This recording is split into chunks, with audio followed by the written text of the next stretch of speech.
이루는 그런 것들을 고민해야 되죠. 그렇게 새로운 인생의 출발을 앞두고 있는 여러분들, 그리고 기대하고 있는 우리들에게 하나님의 말씀이 오늘 우리에게 임하고 또 이 말씀을 우리에게 주십니다. 오늘 이 말씀은 역사적으로 증명된 말씀입니다. 왜냐하면 오늘 읽은 이 말씀을 통해서 한 명의 위대한 신학자라고 할까요? 신앙의 위대한 선배 하나가 새롭게 인생을 다짐하고 출발했습니다.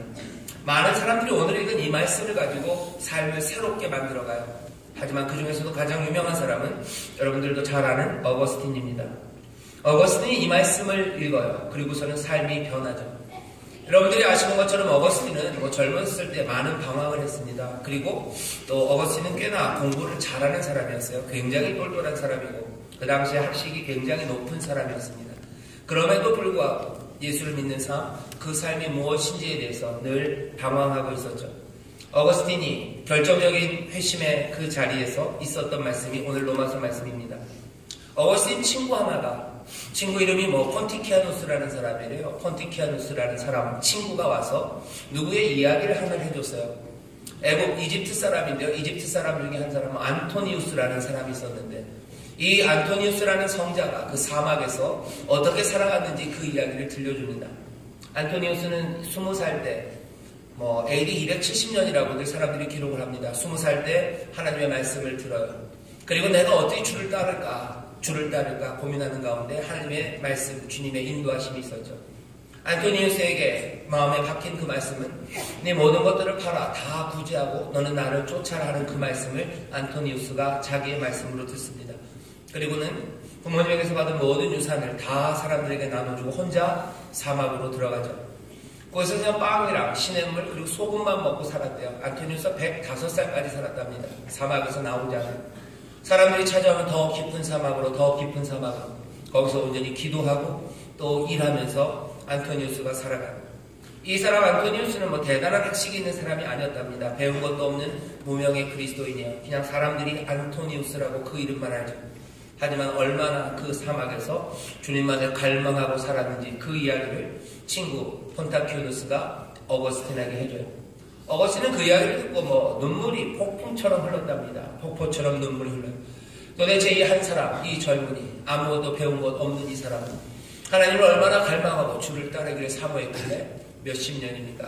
85년을 사막에서 혼자 외롭게 그 마른 빵 하나 그리고 소금만 먹으면서 평생을 그렇게 기도하며 살았대요.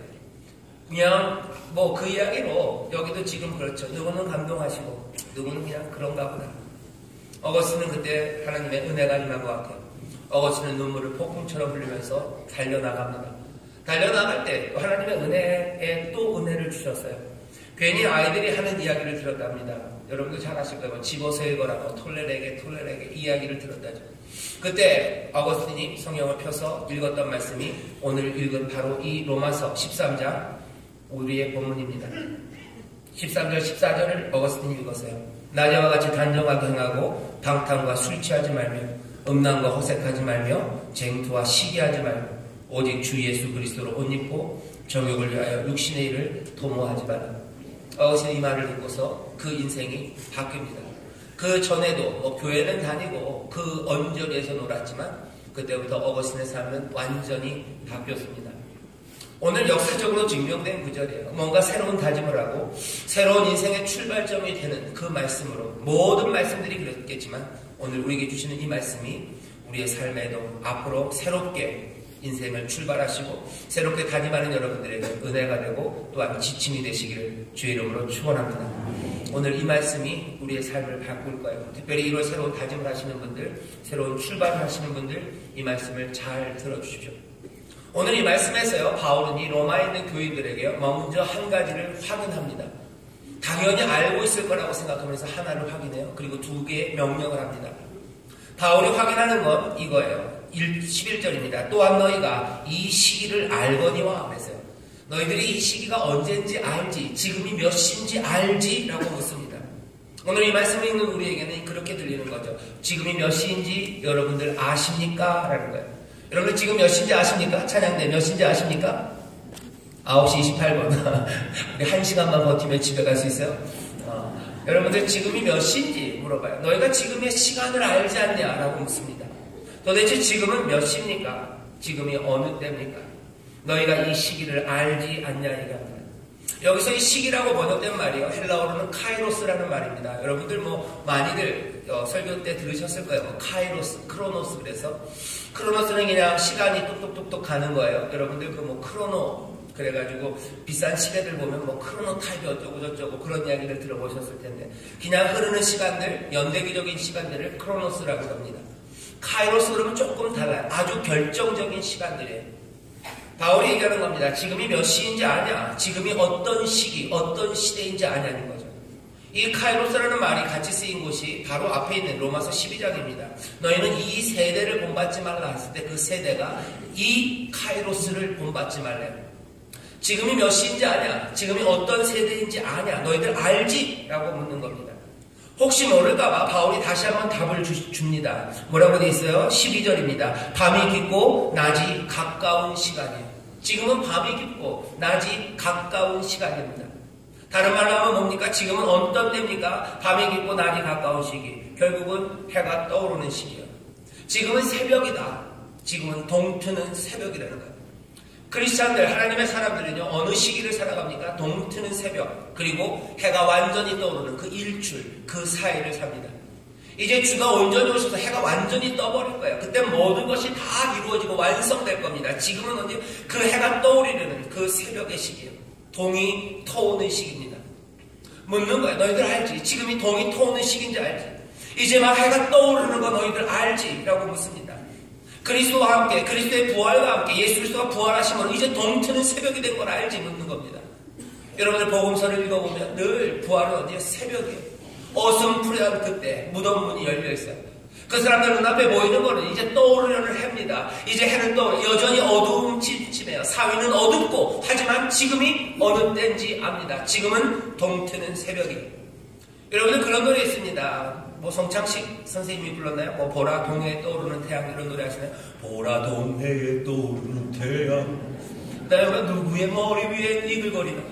제가 대학 처음 가서 입학하기 전에 과 선배들이 오리엔테이션을 한다고 불러 모았어요. 그때 선배 하나가 일어나서 이 노래를 불렀습니다. 이 노래를 부르는데 노래 굉장히 잘해요. 지금 갑자기 그 형 이름이 생각나네. 영재 형인데, 최영재인데. 이 노래를 아주 감동적으로 불렀어요. 보라 동해에 떠오르는 태양, 누구의 머리에 이글거리고. 뒤에 막 가사 보면 이런 가사가 있죠. 숨소리 점점 커져 맥박이 힘차게 뛴다. 동해 해가 떠오르는 아침이 되면 숨소리 점점 커집니다. 맥박은 힘차게 뛰는 거예요. 밤과 다릅니다. 밤에 잠드는 시간이 되면 어떻게 돼요? 맥박은 점점 잦아져요. 여기 우리 의사 선생님들 있으시니까 아실 거예요. 잠자기 위해서는요, 심장도 점점 천천히 뛰고요, 맥박도 점점 천천히 뜁니다. 안정시켜야 돼요. 자기 위해서. 하지만 해가 뜨는 시간, 동트는 시간, 특별히 머리에 이글거리는 그 해가 동해로 떠오를 때 우리의 숨소리는 커지고 맥박은 점점 힘차게 뛰는 거예요. 바울이 묻습니다. 너희들 지금이 어떤 시간인지 아냐? 지금은 밤이 깊어서 이제는 낮이 가까운 시간, 지금은 새벽이라는 거예요. 예수 그리스도와 함께 이제 새벽, 동이 튼다, 동이 트는 때다 얘기하는 거죠. 이제 동이 틀 때면 어떻게 되는 겁니까? 깨어날 때요. 일어나야 된다. 일어날 때 아니냐를 얘기하는 겁니다. 11절 제가 다시 읽겠습니다. 또한 너희가 이 시기를 알거니와 자다가 깰 때라. 벌써 되었으니 이제 우리의 구원이 처음 받을 때보다 가까웠음이니라. 밤이 깊고 낮이 가까웠으니 그러므로 어둠의 일을 걷고 빛의 갑옷을 입자. 지금이 동토오르는데, 그렇다면 이제 우리가 해야 될 일들은 일어나는 일입니다. 깨어나는 일이에요. 너희가 아냐라고 묻는 거에 대해서 사람들이 반대합니다. 아니, 지금은 동뜰 때가 아니에요. 지금은 한밤중입니다. 이제는 잠자야 될 때입니다. 라고 말하는 사람들. 어쩌면 그 사람들의 말이 맞는 것처럼 보입니다. 세상은 새날이 밝아오는 시기가 아닌 것 같아요. 세상은 점점 더 어두워져 가는 것만 같고, 이 어둠은 길 것 같고, 그리고 아마도 우리의 삶의 끝에 갈 때까지도 이제 해는 떠오르지 않을 것처럼 생각하는 사람들이 있습니다. 그럼에도 불구하고 우리에게 주시는 말씀이 아니라는 거죠. 아니다. 여러분들은 지금이 어떤 시기인 것 같으세요? 깊은 밤입니까? 아니면 해가 떠오르는 시기입니까? 믿음의 사람들, 적어도 예수 그리스도의 부활을 믿는 사람들, 그 부활의 생명을 붙잡은 사람들은요, 지금이 동이 터오는 새벽, 그 새벽임을 믿는 겁니다. 그것들을 붙잡는 겁니다. 세상은 새벽이 맑아오는 것처럼 보이지 않을지라도 여기 지금은 새벽이라는 것이 보이는 사람들, 그것들을 믿는 사람들.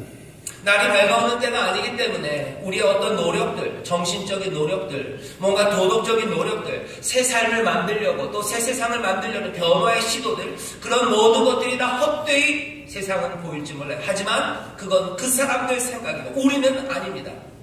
이제 동이 떠오르기 때문에 새로운 변화의 시도들, 그 노력들, 그것들은 의미가 있고, 아니 의미가 있을 뿐만 아니라 당연히 그래야만 하는 겁니다. 이런 생각, 지금이 몇 시인지에 대한 확실한 확신 없이는 우리의 모든 변화의 시도들, 그것들은 근거 없고 초점 없는 맹한 이야기가 되는 거죠. 사람들이 얘기하는 거예요. 지금 한밤중 아니냐, 자야 되는 거예요. 한밤중 아니냐, 설치지 말고 그냥 좀 자라. 야, 여러분들 지금 몇 시입니까? 지금은 9시요. 옛날 TV 생각나시면 9시 10분 땡 울리면 어린이 여러분, 잠자리에 들 시간이 되었습니다. 이제 뭐 내일을 위해서 자야 된다. 한밤중이다. 이제 밤이 온다. 그냥 자래. 하지만 우리는 아닙니다. 이제 해가 뜬다고 우리는 믿니다. 이제 동이 터옵니다. 그러니 노력하는 거예요. 그러니 새 옷을 입는 겁니다. 사람들은 우리에게 물어보죠. 왜